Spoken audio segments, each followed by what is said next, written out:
sudah pernah mendengar kata keyakinan kelas?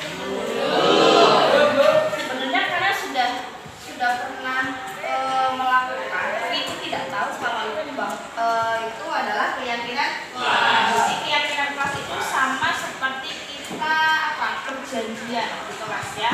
Bahasanya kontrak belajar. Nah, jadi yang namanya keyakinan kelas itu tidak ada kata-kata negatif seperti jangan, tidak boleh. Nah, itu juga seperti itu. Tapi menggunakan kata yang positif. Ada yang tahu contoh bentuk dari keyakinan kelas? Datang tepat waktu. Oke, ada lagi? Mengerjakan tugas tepat waktu. Yang lain? Ayo. Baik itu dari sosial, dari keagamaan, dari apapun. Piket, ya, melaksanakan piket kelas. Terus apa lagi? Menjalankan atau beribadah, ya boleh. Terus kalau antar teman kan kalau biasanya jangan membuli. Nah, itu tidak boleh ada kata-kata jangan, dilarang, tidak. Jadi harus kata-kata positif. Ini apa? Bersikap baik atau saling menghargai. Jadi nanti seperti itu ya. Nanti ibu bagikan ini untuk kalian tulis di sini sesuai dengan pendapat kalian. Nanti di tempel itu akan tulis, nanti kita sepakati bersama hasilnya seperti apa ya. Jadi gunakan kata-kata yang positif ya, apapun itu. Oke, baik. Baiklah, nanti silahkan kalian tulis di sini. Itu aja Bu. Satu aja. Ya.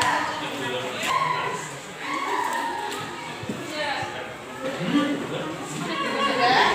Oke, silakan kalian tulis di situ sesuai dengan keyakinan kalian yang ingin kalian. Oh, karena misalnya di kelas ini teman-teman pada telat mengerjakan tugas, berarti aku pengen nulis mengerjakan tugas dengan tepat waktu. Nah, silakan kalian kita tempel yang pasti di sini. Nanti kita sepakati bersama cara mana.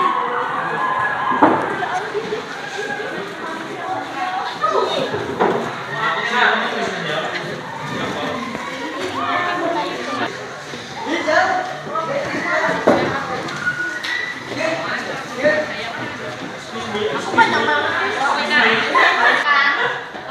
Kategorikan. Mengerjakan tugas. Ada lagi tidak? Berkata shopping. Tugas. Oke. Kemudian mengerjakan tugas lagi.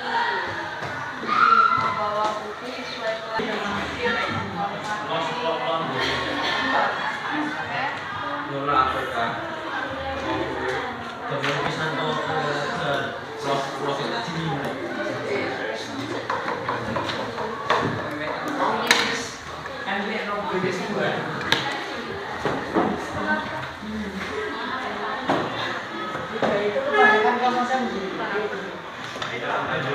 Hasil dari keyakinan kelas yang sudah kalian buat. Mari kita sepakati bersama. Jadi ini kategorikan ada 5 kategori. Yang pertama mengerjakan tugas tepat waktu. Ini sama mengerjakan atau mengumpulkan. Selanjutnya ada saling menghargai antara teman maupun guru. Nah, kemudian berkata jujur, bersikap baik.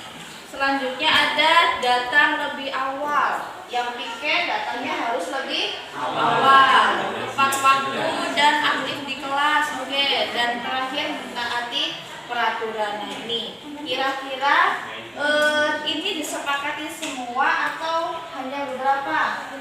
Penting semua nggak ini? Berarti kita sepakati semua. Yang pertama tadi apa? Mengerjakan tugas tepat waktu. Selanjutnya saling menghargai. Terus ada apa lagi? Berkata jujur. Terus ya tepat waktu.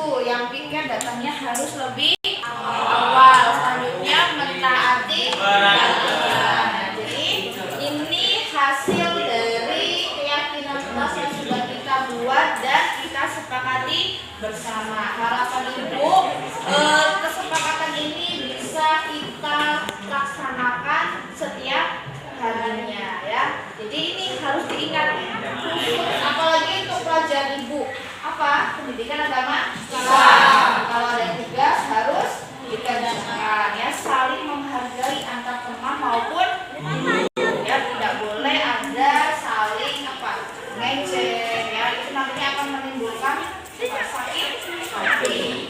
Oke, jadi ini adalah hasil kesepakatan yang sudah kita buat bersama dan kita sepakati bersama. Oke, terima kasih.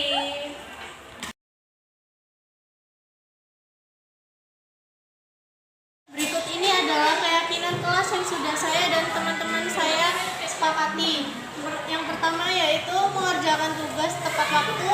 Yang kedua, bicara seperlunya atau baik dan jujur. Yang ketiga ada saling menghargai, menghormati. Yang keempat ada datang lebih awal. Yang kelima adalah menaati peraturan sekolah. Sekian, terima kasih. Assalamualaikum warahmatullahi wabarakatuh. Saya Muhammad Rini Gunanza dari kelas 12 IPA 1. Saya dan teman-teman sudah membentuk sebuah kesepakatan kelas. Saya merasa senang karena itu. Saya harap kedepannya akan lebih menciptakan suatu kelas yang lebih kondusif dan lebih efektif dalam belajar. Terima kasih.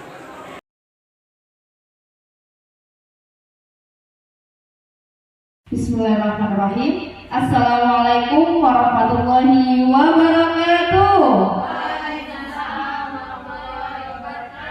Terima kasih Bapak Ibu sudah meluangkan waktunya untuk mengikuti pembahasan modul 1.4 dalam rangka aksi nyata budaya positif di lingkungan kelas dan sekolah.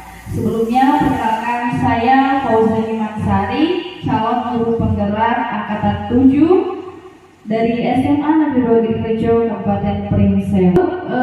Kita akan mempelajari yang pertama tentang perubahan paradigma belajar, selanjutnya disiplin positif, dan yang ketiga kebutuhan dasar manusia, keempat posisi kontrol guru, kelima keyakinan kelas, dan yang terakhir yaitu segitiga restitusi. Dan semoga hasil dari pembahasan ini Bapak Ibu semua dapat menerapkan dan melaksanakannya di lingkungan sekolah maupun kelas. Akan mendukung dalam menciptakan pembelajaran yang kondusif, karena dengan suasana yang positif murid dan guru akan menemukan suatu kondisi pembelajaran yang menyenangkan sehingga proses pembelajaran dapat berjalan secara efektif. Nah, ini yang melatar belakangi kenapa kita harus menciptakan suatu budaya positif. Selanjutnya ada perubahan paradigma belajar. Nah, di sini perubahan penting yang terjadi ketika cara berpikir yang biasa tentang atau melakukan sesuatu diganti dengan cara yang baru dan berbeda. Nah, di sini untuk membangun budaya yang positif bertanggung jawab. Positif. Sebelumnya ada yang tahu disiplin itu apa, Bapak Ibu? Ibu Evrin? Disiplin itu tertib menurut saya Bu Fauzi. Jadi kita mengikuti aturan yang ada. Ya, itu menurut saya. Terima kasih. Jadi disiplin menurut Bu Evril yaitu tertib mengikuti aturan. Kemudian positif yaitu Sesuatu yang baik. iya, sesuatu yang baik. Nah, di sini jadi budaya disiplin itu dilakukan untuk menciptakan suatu disiplin positif. Nah, di sini disiplin positif adalah suatu cara penerapan disiplin tanpa. Jadi dalam kita menciptakan disiplin positif ini tidak boleh menggunakan yang namanya ada ancaman dan hukuman. Jadi itu murni dari kesadaran diri siswa sendiri. Dan dalam penerapan disiplin, kenapa penting kita menerapkan yang namanya disiplin positif? Jadi disiplin positif merupakan salah satu cara penerapan disiplin yang bertujuan untuk menumbuhkan kesadaran serta memberdayakan murid untuk melakukan sesuatu.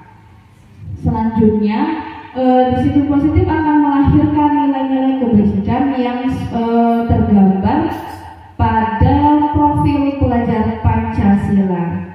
Ada yang tahu Bapak Ibu nilai-nilai kebajikan yang ada pada profil itu? Jadi ada beriman, bertakwa kepada Tuhan Yang Maha Esa, dan berakhlak mulia.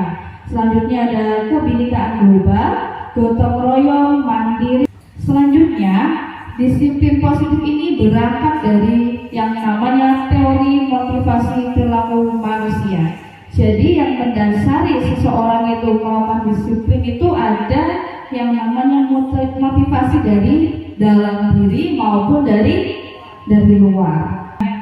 Kalau Bapak Ibu berangkat sekolah pagi-pagi itu karena tuntutan dari dalam diri sendiri atau memang takut akan dengan peraturan yang sudah dibuat dari sekolahan. Monggo Ibu Fitri. Kalau saya sih ya karena diri sendiri ya pastinya, karena saya memang selalu membiasakan agar disiplin dari dalam diri atau dari di jiwa intrinsik kita. Ya, jadi Bu Fitri melaksanakan disiplin itu memang dari panggilan jiwanya sendiri. Dengan tujuan apa? Sebagai, kan kita sebagai guru ya Bu, digugu dan ditiru. Yang pastinya kita harus memberikan contoh kepada murid kita dengan cara berangkat sekolah dengan tepat waktu. Yang kedua dari eksternal. Biasanya murid itu melakukan disiplin itu karena adanya hukuman. Berangkat sekolah telat takut dihukum, ya. Nah, di sini peran kita sebagai guru harus memunculkan motivasi perilaku siswa itu yang dari dalam dirinya sendiri. Di sini ada 5 kebutuhan dasar manusia. Yang pertama ada kebutuhan bertahan hidup.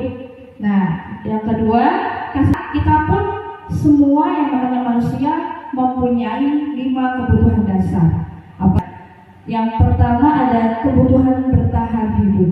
Nah, biasanya siswa ini dia kan kalau di kelas mengantuk ya Bapak Ibu ya.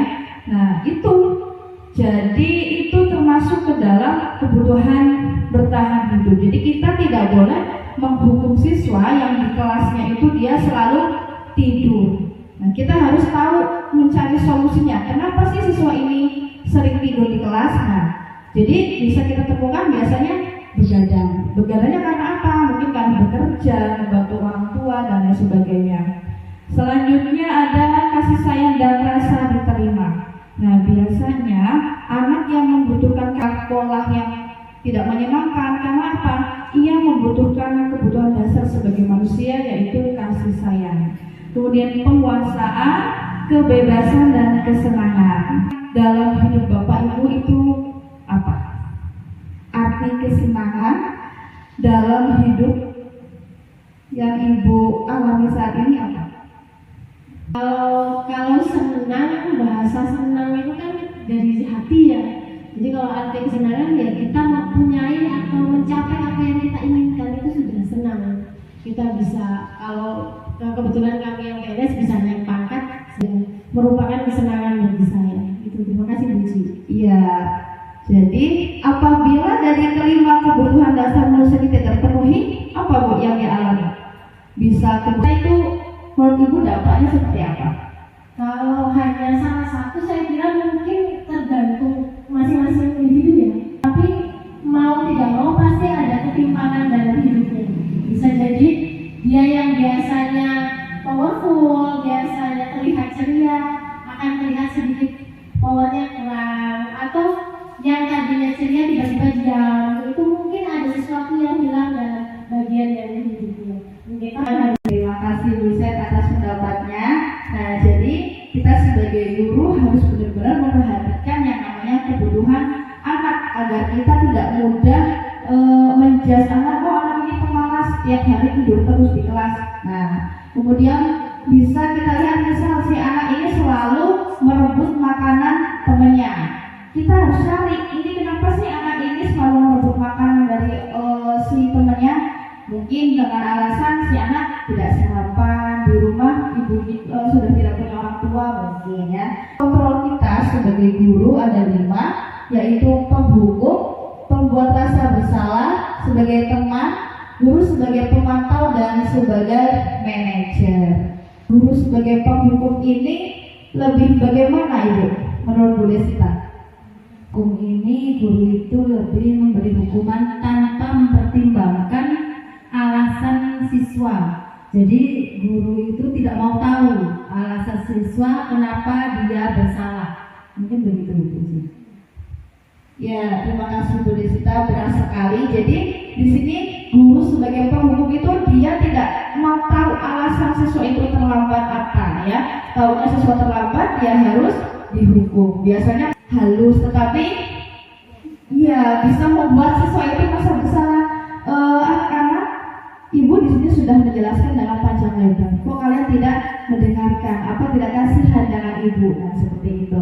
Jadi membuat si siswa itu merasa bersalah. Yang selanjutnya adalah sebagai teman. Nah, kalau sebagai teman menurut Ibu Ani, Sebagai guru dan berhadapan dengan murid ya, ada pengalaman saya, kita kadang-kadang harus memposisikan kita sebagai teman, Iya. pendengar, sahabat gitu. Tapi di satu sisi kita harus tegas ketika peserta didik melakukan kesalahan-kesalahan yang memang tidak boleh diperbuatnya di ranah sekolah ya gitu. posisikan diri kita sebagai teman terhadap siswa kita. Bahasanya pun ya seperti teman.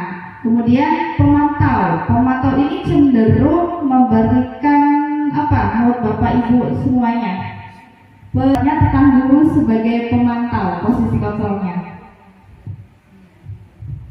Baik, kalau posisi guru sebagai pemantau, saya kira ketika anak-anak terlambat kita hanya memantau begitu ya, kita melihat, kita menyaksikan, tetapi kita catat gitu kan. Nanti suatu waktu ketika siswa melakukan kesalahan lagi bisa kita panggil, bisa kita nasihati dan sebagainya. Itu menurut saya Bu Uci ya. Iya, terima kasih Bu Wiwi. Setuju sekali saya dengan pendapat Bu Wiwi ya. Dengan posisi kontrol guru sebagai pemantau. Selanjutnya posisi guru sebagai manajer. Manajer ini apa sih Bapak Ibu? Pemimpin ya. Jadi kita menempatkan posisi kita di sini sebagai pemimpin. Jadi jika anak bersalah, sebagai pemimpin yang baik itu seperti apa? Harus memberikan solusi terhadap murid yang mengalami permasalahan ya, kita membantunya untuk mencari jalan keluarnya. Nah, di sini manajer ini posisi yang paling ideal yang harus kita miliki sebagai seorang guru. Nah, kira-kira dari kelima posisi kontrol tadi yang sudah Bapak Ibu terapkan sebagai guru yang mana? Kalau penghukum masih ada Bapak Ibu? Masih kadang-kadang. Yang kedua apa tadi? Merasa bersalah. Apakah sering kita lakukan? Pernah mungkin ya.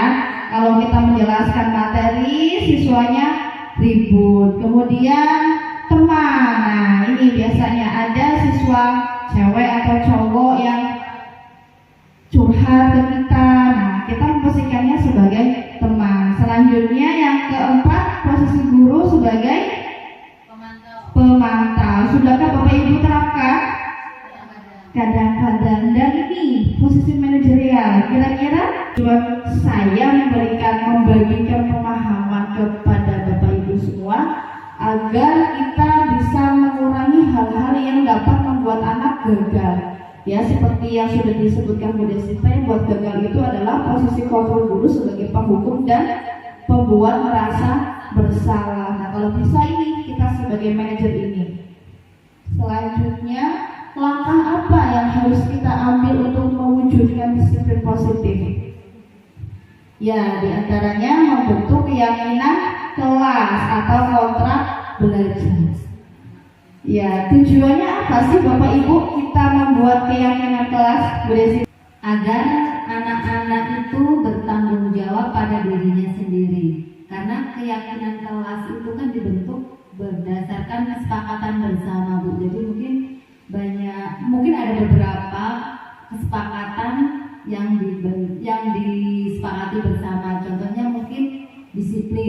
disiplin itu kan bentuknya banyak ya Bu ya.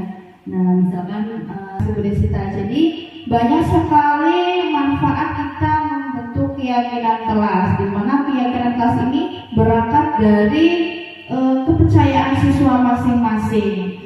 Nah ini saya sudah menerapkan di kelas, di mana saya memberikan statement, kemudian saya membimbing siswa untuk menuliskan keyakinan kelas sesuai dengan keinginan. Apa sih perbedaan peraturan dan keyakinan? Ya, jadi peraturan itu artinya tatanan, dan keyakinan itu artinya berasal dari diri sendiri atau kepercayaan. Nah, biasanya kalau peraturan itu di luar individu, misal di sekolah, peraturan sekolah berarti dibuat oleh sekolah, peraturan negara berarti dibuat oleh negara. Tetapi berbeda dengan keyakinan. Kalau keyakinan itu, apalagi keyakinan kelas, timbul dari dalam diri sendiri dan buat siswa itu lebih ikhlas dalam menjalankan keyakinan yang diyakininya. Nah, untuk membuat disiplin positif juga, di sini kita menerapkan segitiga restitusi, di mana segitiga restitusi ini yaitu proses menciptakan kondisi bagi murid untuk memperbaiki kesalahan mereka, sehingga mereka bisa kembali pada kelompok mereka dengan karakter yang lebih kuat. Nah, jadi biasanya anak yang berbuat salah itu, apalagi guru BK, pasti sering sekali dipanggil yang Uwi ya. Nah, jadi kalau Uwi panggil guru BK itu langkah yang pertama apa Bu? Memanggil anak yang melakukan kesalahan itu yang pertama adalah saya panggil mereka, tapi saya tidak menjas begitu ya. Saya tidak langsung memarahi, tapi saya berikan kesempatan dulu untuk bercerita begitu. Kemudian saya mencoba untuk memahami apa yang dia lakukan, kenapa dia bersalah.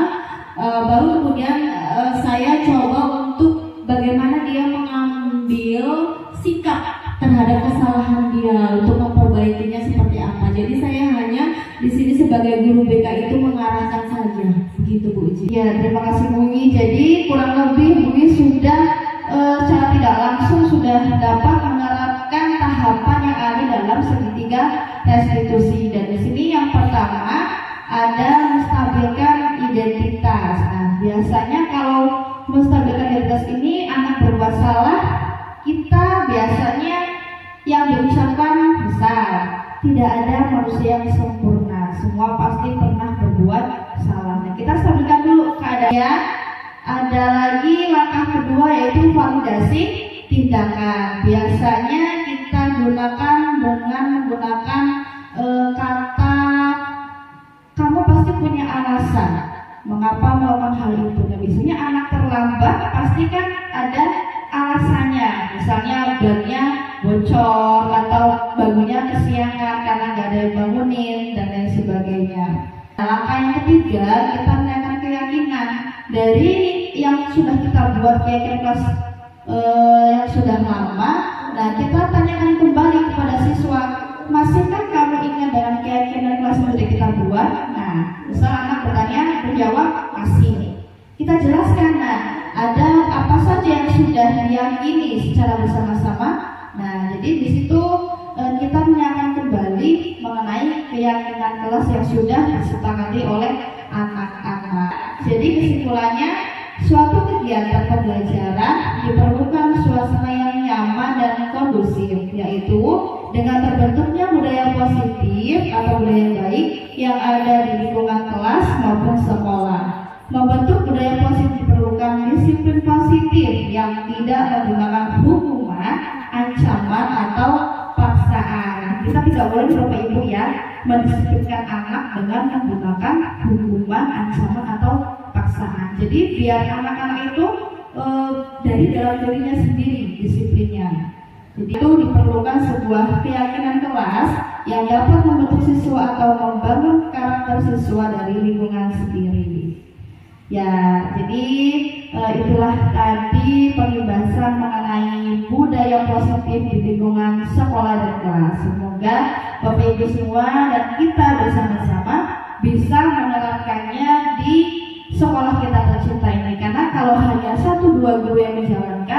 tidak akan berjalan dengan efektif dan baik. Begitu saja Pak Ibu, terima kasih atas waktunya. Saya akhiri. Wassalamualaikum warahmatullahi wabarakatuh. Assalamualaikum warahmatullahi wabarakatuh. Perkenalkan, nama saya Fauzia Imansari, calon guru penggerak angkatan 7 SMA Negeri 2 Gading Rejo, Kabupaten Pringsewu. Setelah melaksanakan kegiatan diseminasi budaya positif kepada rekan sejawat, menjadikan kami lebih memahami pentingnya berkoordinasi dan menerapkan budaya positif di kelas dan di sekolah secara bersama-sama. Guru menciptakan lingkungan belajar yang kondusif, aman, dan nyaman.